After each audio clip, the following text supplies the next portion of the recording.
Il s'appelle Emmanuel Collard, effectivement, depuis le début de la semaine. On ne parle que de lui dans les journaux. Manu, merci d'être avec nous. C'est un grand plaisir que vous nous faites. Vous êtes effectivement au cœur de l'actualité.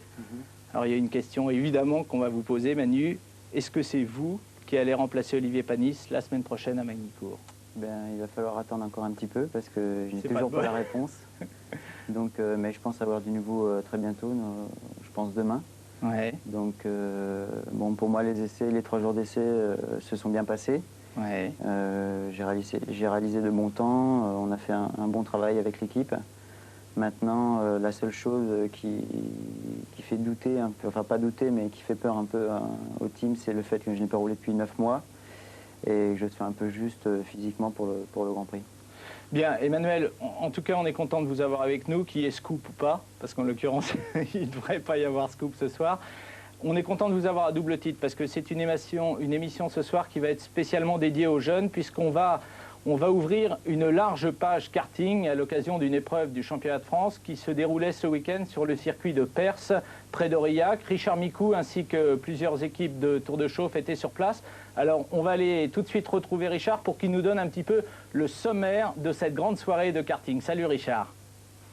Salut Eric, salut Emmanuel, bonsoir à tous. Nous sommes effectivement ici à Perse, dans le Cantal, pour le championnat de France ICA, épreuve qualificative pour le championnat d'Europe.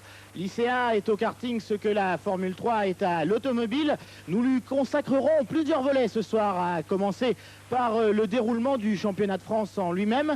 Nous suivrons ensuite les professionnels du karting dans le paddock, savoir comment ils ont préparé ce championnat. Ensuite, nous ferons connaissance avec les jeunes talents de demain, les juniors. Nous retrouverons ensuite un ancien de l'automobile revenu au karting, Olivier Couvreur, avant d'assister aux grandes finales qui ont lieu cet après-midi en compagnie d'Alban Martinet. Nous aurons le plaisir de vous commenter ces finales. Voilà, on se retrouve dans quelques instants maintenant. À tout à l'heure. Le karting a été découvert aux États-Unis en 1951 et c'est sous l'impulsion de Jean-Marie Balestre en 1959 qu'il est arrivé en France. Aujourd'hui, en 1997, l'on dénombre 17 000 licenciés, plus de 285 clubs, plus de 100 pistes permanentes, autant en indoor, à l'intérieur qu'à l'extérieur, en outdoor. Autant dire que le petit monde du karting français se retrouve chaque week-end. On va vous proposer maintenant ce sujet, comment vit-on un championnat de France de l'intérieur? C'est tout de suite. Vendredi 14 h, c'est le coup d'envoi officiel du championnat de France avec pour commencer les essais libres. Pour les pilotes, c'est l'occasion de tester les derniers réglages, occasion également de prendre les dernières marques sur cette piste de 1105 mètres. Un véritable toboggan, le Spa-Francorchamps du karting, où tous vont devoir dans un premier temps confronter le sonomètre avant le chronomètre. Et pour ceux qui ne seraient pas conformes à la réglementation, les premières pénalités risquent de tomber. Alors, notre poste de travail, c'est de contrôler le bruit ambiant, puisqu'on a énormément de nuisances, c'est que c'est un problème du kart, c'est le bruit. Les gens nous reprochent de faire du bruit, donc on est limité en bruit à 90 décibels. Et on a donc un sonomètre. Et on contrôle tous les karts qui sont au-dessus de 90 décibels. On leur fait un rapport et ils doivent se mettre en conformité pour les essais chrono. Lorsqu'ils sont au-dessus de 113,5, ils sont exclus de la manifestation. 16 h, c'est déjà terminé. Il est temps désormais pour les pilotes et leurs équipes de rejoindre le contrôle administratif et technique où ils devront se présenter avec le matériel de course. Qu'est-ce que vous faites? Là, on plombe les différents éléments on plombe les 2 moteurs qui servent à la course, l'échappement correspondant ainsi que le châssis, de manière à éviter les échanges au cours de la manifestation. Une fois tout plombé, plus question de changer, la marge de manœuvre est limitée, notamment du côté des moteurs. Il y a certes les interdits, mais certaines choses sont autorisées. Explication d'un spécialiste. Il y a encore beaucoup de paramètres sur lesquels on peut intervenir sans démonter le moteur, parce que les moteurs sont plombés sur les écrous de culasse de façon à ne pas permettre le changement de piston ou le changement de pièces à l'intérieur du moteur. Toutefois, on peut toujours intervenir sur le volume de culasse par différentes bougies ou cales qu'on peut interposer entre la bougie et la culasse. On peut jouer sur les clapets. Pour les moteurs à clapet, dureté de clapet, longueur de clapet. On peut jouer aussi sur les valves rotatives, sur l'avance à l'allumage, les longueurs d'échappement aussi, j'avais oublié. Après le contrôle technique, les pilotes doivent récupérer leur bon de pneumatiques. Pneumatiques tirés au sort pour une meilleure équité. Il leur en sera distribué 6, pas un de plus pour tout le championnat. Les pneumatiques seront ensuite montés sur les jantes. Hors de question alors de les ramener au paddock. Ils seront stockés en parc fermé. Tout cela, une fois encore, pour éviter d'éventuelles tricheries. On ne se fait jamais beaucoup d'amis quand on fait des contrôles sérieux, c'est vrai, mais la majorité des pilotes acceptent bien cette rigueur. Et je pense que c'est quand même très agréable de côtoyer des jeunes pilotes et puis les conseiller. Beaucoup viennent chercher des conseils. En fait, les tricheurs sont quand même assez rares. 95. Et comme cela, le contrôle technique durera tout l'après-midi jusqu'en début de soirée. Tout aura été vérifié par les commissaires et c'est tant mieux pour la plus grande équité. Vive le sport! Samedi matin, hélas, il pleut. Pour les équipes, c'est un véritable casse-tête. Il faut revoir tous les réglages en l'espace d'une demi-heure maximum à l'occasion des tout derniers essais libres, avant de s'élancer pour les essais chronométrés. Sur le sec, c'est déjà spectaculaire. Que dire sous la pluie où les pilotes réalisent des prouesses. Certains maîtrisent, d'autres pas encore. Le chronométrage en lui-même est aujourd'hui similaire à celui du sport automobile. Un transpondeur est installé sur le châssis du pilote et lorsque ce dernier passe la ligne où sont installés les capteurs, le temps est instantanément transmis dans les ordinateurs de réception. Pour les nombreux mécaniciens et préparateurs présents en bord de piste, le chrono manuel reste la référence lors des essais qualifs où chacun d'eux observe à la fois leur pilote mais aussi la concurrence. Et à l'issue de ces essais, il y aura bien sûr les satisfaits, ceux qui sont parvenus à se hisser aux positions de pointe. Et puis il y aura également les déçus, ceux qui malheureusement ne se sont pas qualifiés. Ils étaient venus en tant que suppléants, espérant décrocher une place laissée vacante suite à un désistement. Tous ne seront pas qualifiés. On sait à quoi on s'attend, on sait combien, on sait que si on n'est pas qualif, bon, ben, on retourne chez soi et voilà la sentence aujourd'hui. Ça donne encore plus de la râgne pour pouvoir aller pour faire mieux la prochaine fois, pour surpasser tout ça, pour améliorer ce qu'on n'est pas arrivé à faire aujourd'hui et espérer, du moins pas espérer, faire en sorte que la prochaine fois ça ne se reproduise plus pour être encore meilleur. Les manches auront lieu en 2 temps. Le samedi après-midi tout d'abord avec les préqualifications où chaque pilote participe à 4 courses. Puis le dimanche où les 64 premiers du classement général se retrouvent pour 3 nouvelles confrontations sur la piste où là, les 32 premiers seront qualifiés pour la phase finale. Au total, cela représente 16 manches en tout et beaucoup de travail pour le directeur de course avant même les finales. C'est pas mal de travail, mais enfin, du fait de la précarité aussi de l'adhérence ou autre, ils iront moins vite, donc il y a moins de risques d'accident ou autre. Non, je pense que tout ira bien, ils sont quand même sérieux, ils ont l'habitude et même s'ils sont jeunes, ils ont quand même l'expérience. Le classement après les manches de qualification permet d'établir la grille de départ de la première finale. Il y en aura 3 en tout, avant de connaître enfin le nom du champion de France. Mais de tout cela, nous vous en reparlerons tout à l'heure. Pas encore. Donc elle vient de nous rejoindre, vous ne le connaissez peut-être pas encore. Dans quelques semaines, ce sera certainement chose faite. Alban est en tête du championnat d'Europe des Formule A et Super A. Alban, bonsoir. Bonsoir. Alors dites-nous, ça s'est plutôt bien passé le début de saison dans les 2 catégories reines du karting mondial et en l'occurrence pour vous en Formule A. Effectivement, bon, c'est un travail en fait qui a commencé la saison passée au niveau du développement du matériel. Et là, c'est vrai qu'on commence à concrétiser tous les efforts qu'on a consentis. Maintenant, bon, la saison reste encore très longue avec l'objectif qui est le championnat du monde à atteindre. Alors parlez-nous de cette catégorie ICA dont on traite aujourd'hui. Alors la catégorie ICA, c'est une catégorie qui est devenue beaucoup plus professionnelle qu'avant. Ce n'est plus les catégories de promotion qu'on peut voir en promo 1, en promo 2. C'est une véritable catégorie top. Et c'est vrai que c'est un tremplin pour les pilotes qui veulent plus tard faire de la Formule A ou de la Super A. Voilà, en tout cas, eh bien, dans le paddock, on ne lésine pas sur les moyens. On travaille d'arrache-pied pour le championnat de France. Suivez avec nous les préparatifs.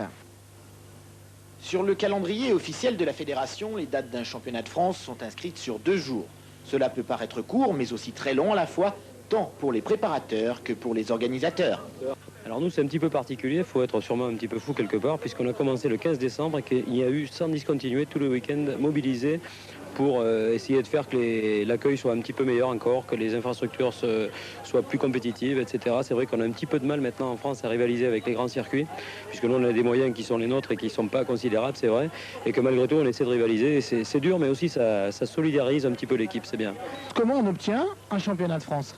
Alors, comment on obtient un championnat de France? Voilà, alors c'est vrai que c'est la fédération de karting qui attribue le championnat de France et que là, il faut effectivement avoir fait ses preuves. Je crois qu'avant tout, la question elle est là. Il faut assurer donc la partie technique, la partie piste qui doit correspondre au cahier des charges. Et aussi, je crois qu'il faut que l'équipe sache accueillir à la fois tout ce qui est le staff des officiels, tout ce qui est concurrent. Et je crois qu'il faut que le championnat de France ressorte des gens satisfaits. Avec leur président, ils sont de 35 à 105 bénévoles toute l'année, tous à se mobiliser pour la même cause. De toute façon, ce qui est générateur d'énergie, c'est la passion. Et quand on est passionné comme on peut l'être, ou comme on est quelques-uns à l'être, je crois que le seul salaire, et c'est un salaire vraiment gigantesque, c'est de satisfaire les gens et d'assurer un beau spectacle. Et je crois que le kart est tout à fait capable d'assurer ce type de spectacle. Malheureusement, on a un peu de mal encore à avoir autant de monde qu'on le souhaiterait autour des pistes. C'est malheureux. Du côté des professionnels de la course, un championnat compte beaucoup. Préparer le matériel est un travail de longue haleine. C'est un travail de toute une saison, le championnat. C'est un travail en atelier, c'est des essais sur la piste, c'est pas uniquement la semaine du championnat. Et c'est un travail de toute une saison. C'est un aboutissement au travail depuis le mois de janvier et tout, quoi. On a le nouveau matériel depuis cette année, depuis janvier, donc c'est toute une suite de travail, quoi. Le revers des championnats du monde, c'est que ça nous a fait un petit peu exploser, ça nous a donné beaucoup de travail.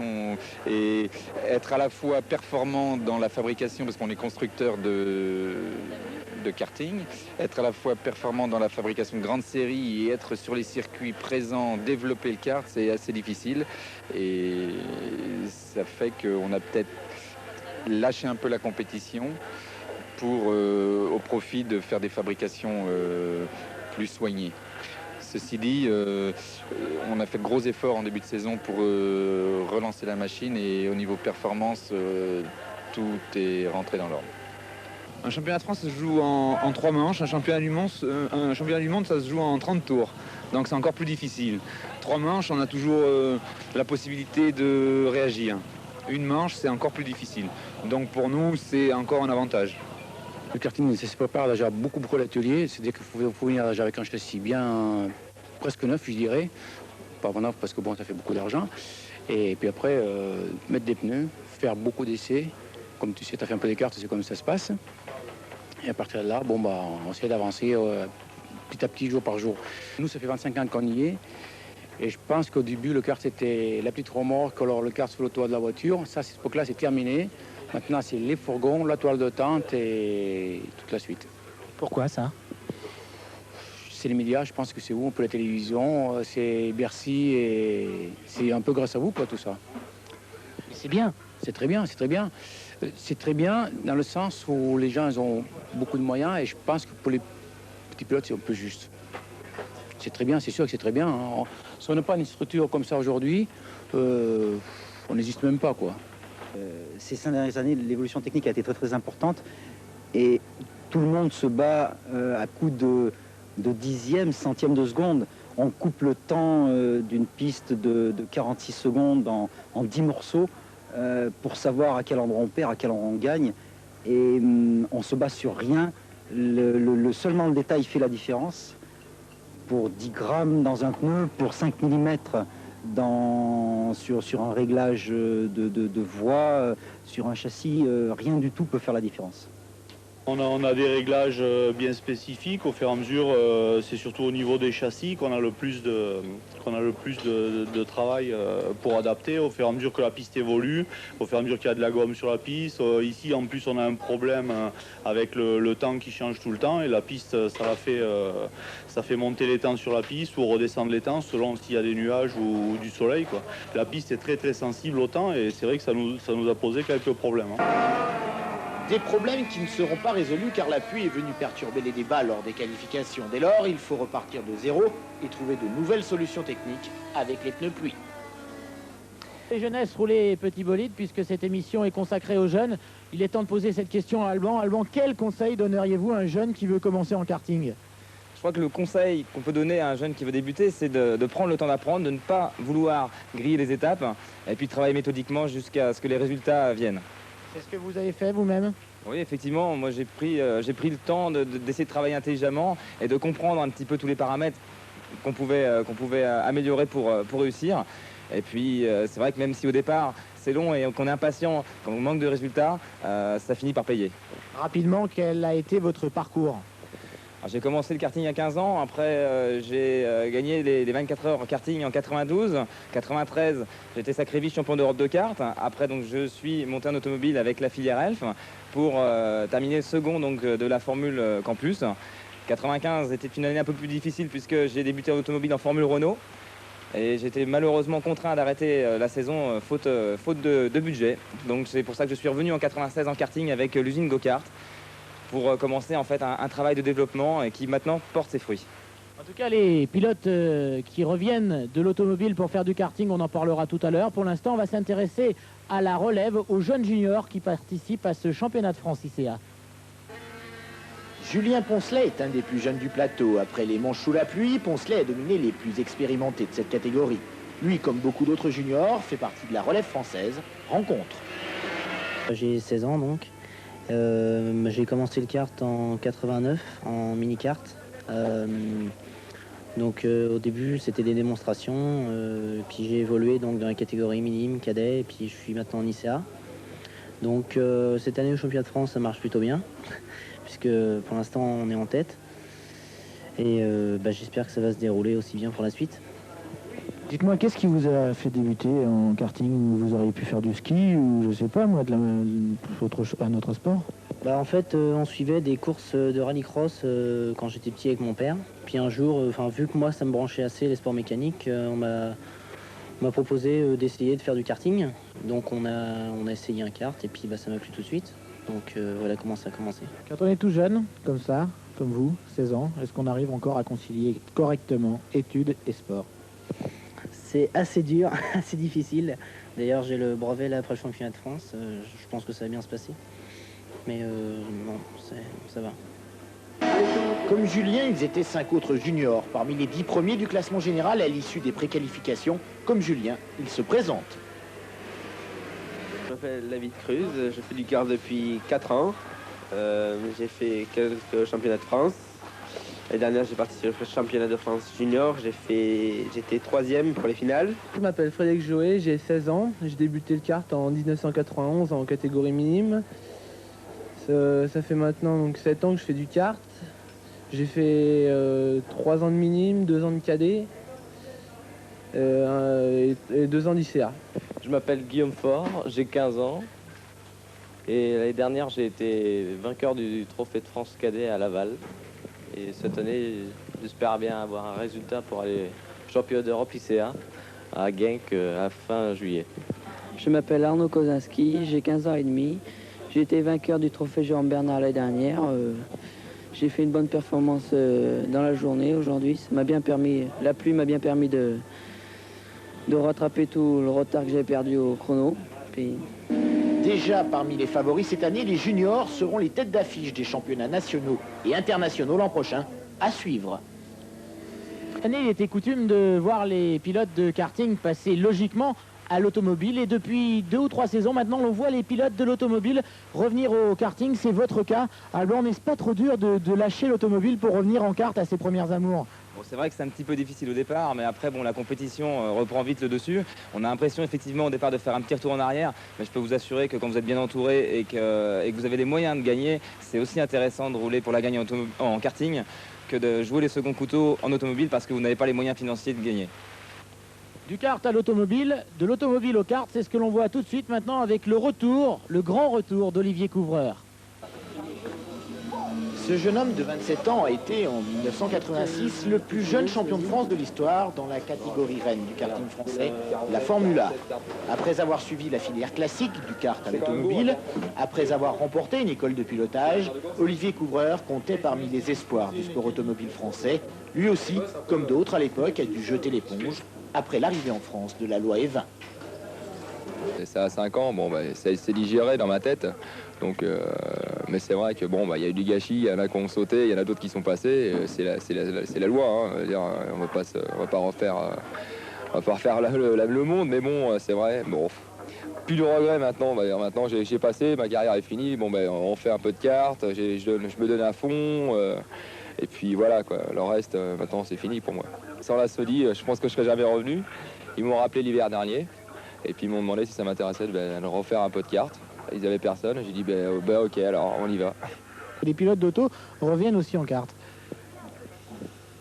Oui, c'est pas un exemple à suivre, mais bon, c'est vrai que on a toujours l'instinct de compétition, on a toujours l'envie, la hargne, même si j'ai 27 ans, j'ai toujours envie dès que j'ai le cul dans un baquet, que ce soit en auto ou en kart, c'est l'envie est là, la motivation aussi, et puis donc on se donne à fond, et que ce soit de l'auto ou du kart, c'est la même, c'est la compétition en fait. On m'appelle le vieux, mais dans ma tête, je suis pas vieux, quoi. C'est-à-dire, je suis toujours... si vraiment j'étais à l'arrêt sur le bord, j'arrêterais de toute façon. On me le dirait, moi j'espère qu'on me le dirait, qu'on me le ferait comprendre, et j'arrêterais tout de suite. Mais pour l'instant, j'ai pas l'impression d'être arrêté, quoi. Demain, si un mécène, un sponsor, redonnait la chance à Olivier Couvreur de courir en automobile? Je ne sais pas. Franchement, je ne sais pas. C'est-à-dire, j'ai tellement eu de déception avec ce genre de personnage qui vous promettent tout et qui vous donne rien en fin de compte que déjà je serais très méfiant. Mais c'est vrai que si on me redonnait vraiment l'opportunité de remonter dans un baquet tel qu'il soit, je remonterais bien dedans. Oui. Comme Olivier, ils sont quelques-uns à revenir en kart. Aujourd'hui, la passion ne se perd pas, le coup de volant non plus. Mais comment enfin ne pas souligner que 7 des 12 derniers vainqueurs de ce championnat de France ICA ont tenté leur chance en automobile. 4 y sont pour l'instant restés, avec notamment Laurent Aiello, vainqueur en 1985. Aiello qui pilote aujourd'hui une Peugeot 406 officielle en championnat d'Allemagne des voitures de tourisme. Autre vainqueur de l'édition 1992, Stéphane Sarrazin, qui évolue maintenant en championnat de France de Formule 3, tout comme celui qui s'est imposé en 1993, Franck Montagny. L'heure des finales approche, plus la tension monte. Alban, c'est une situation que finalement vous connaissez bien vous-même. Oui, parce que je l'ai connue l'année précédente au championnat de France, je la connais maintenant au niveau des championnats d'Europe. C'est vrai que la pression est effectivement importante. Bon, maintenant, il faut rester concentré et il faut s'enfermer un petit peu dans une bulle pour pouvoir la gérer au mieux, parce que c'est le moment le plus important du week-end. En tout cas, sur la piste, c'est toujours superbe à voir. Les finales, tout de suite, qui commencent par la présentation des pilotes. Un spectacle toujours superbe, avec des pilotes toujours aussi souriants. Cela fait partie aussi de la fête du karting. Alors qu'on voit le public quand même relativement nombreux ici. Pilotes qui ont revêtu des belles combinaisons pour la finale. Et il est vrai que les pilotes à ce moment-là sortent les belles combis, alors que l'on aperçoit ici Norbert Pradine, le président de la Fédération française de karting, qui n'hésite pas à pronostiquer la météo. Nous formons des vœux pour qu'au moins 2 finales sur 3 se déroulent sur le sec, parce que dès qu'ils vont commencer à chausser les pneus pluie, tout va être remis en question. Spectateur privilégié, Thierry Durand, le champion de France en titre. Le niveau il augmente d'année en année et là on a de plus en plus de pilotes qui évoluent et qui font voir qu'ils sont capables de devenir champion de France demain, quoi. Première finale, Guillaume Faure est en pole position devant Marc Fleurance et dès le départ, Guillaume Faure s'empare de la première place devant Marc Fleurance et Christophe Prigent. Sur une piste qui est très humide, qui glisse beaucoup, les pilotes sont partis avec des réglages slick parce que l'averse est venue un quart d'heure avant le départ de la première finale, ce qui complique un petit peu le débat. Et ce qui pour l'instant fait les affaires de Fabien Pochet. Fabien Pochet numéro 37, ici en bagarre avec le numéro 104. Fabien Pochet qui va sortir de la piste et qui heureusement va pouvoir reprendre la piste. Beaucoup de chance pour Fabien Pochet. En revanche, c'est bien pour d'autres, en l'occurrence pour Guillaume Faure, ça se passe mal. Également pour Wilfried Le Carpentier, lui parti dans une superbe remontée. Alors qu'ici l'on découvre maintenant le nouveau leader, Marc Fleurance. Marc Fleurance de la Ligue Alsace-Lorraine, alors que derrière ça se bouscule dans tous les sens. Décidément, eh bien, c'est un peu la loterie cette première finale. C'est la loterie parce que des conditions de piste encore une fois très difficiles. On voit les pilotes qui essaient de mettre un petit peu de charge dans les virages parce qu'ils glissent beaucoup. Regardez, on voit à l'image Laurent Mazière. Laurent Mazière qui va abandonner alors qu'il était en tête et laisser la première place à Fabien Pochet, le numéro 37. Fabien Pochet, effectivement, qui a fait des très bonnes manches qualificatives, qui se retourne à ligne droite et qui gagne la première finale. Devant Marc Fleurance, troisième, Fabien Martineau, issu d'une superbe remontée. Des conditions de piste très difficiles, parce que la finale en fait s'est déroulée sur le gras, alors que les pilotes étaient partis en pneus slick. Voilà, on va passer maintenant à la deuxième finale où Fabien Pochet est en pole position, le numéro 37 à gauche de votre écran. Et immédiatement, dès le départ, c'est Marc Fleurance qui s'installe en première place, alors que derrière, eh bien, il y a toujours des petites sorties de route. Marc Fleurance qui s'impose aussitôt. Et attention, arrivée d'un outsider bien revenu lors des qualifications, le numéro 60, Julien Poncelet, ici au coude à coude, avec Fabien Pochet. Fabien Pochet qui là attaque Marc Fleurance, ça ne passe pas décidément. La course est en train de trouver ses hommes forts. Et on reprend également les pilotes des qualifications qui s'étaient très bien débrouillés, alors que là, Fabien Pochet double Marc Fleurance au freinage. La piste s'assèche au fur et à mesure des tours, ce qui fait que ça va être plus facile pour les pilotes. Voilà, et Julien Poncelet, qui avait été fortement retardé lors des qualifications, qui est en train de revenir comme un avion, le numéro 60. Et regardez, ils sont au coude à coude. Ici, Poncelet a effectué une petite faute. Marc Fleurance, numéro 2, est repassé. Il est deuxième alors que s'échappe Fabien Pochet. Et les écarts sont quand même moins importants sur le sec que sur le mouillé, comme on peut le voir à l'écran. Alors que là, Marc Fleurance dépasse Fabien Pochet. Julien Poncelet en profite également pour passer au freinage. C'est chaud en tout cas, les trois hommes forts de cette deuxième finale, avec dans l'ordre maintenant numéro 2 Marc Fleurance, numéro 60 Julien Poncelet et numéro 37 Fabien Pochet. Fabien Pochet qui est en troisième position pour l'instant. Il va attendre, attention, qu'il dépasse. Oh là, les pilotes se frictionnent un petit peu. Julien Poncelet sort un petit peu et il peut reprendre quand même la piste. Oh que c'était chaud, et décidément, eh bien, Marc Fleurance va en profiter en tête de la course pour immédiatement creuser l'écart. Fabien Pochet, lui, est deuxième, et un peu plus loin, nous avons Julien Poncelet.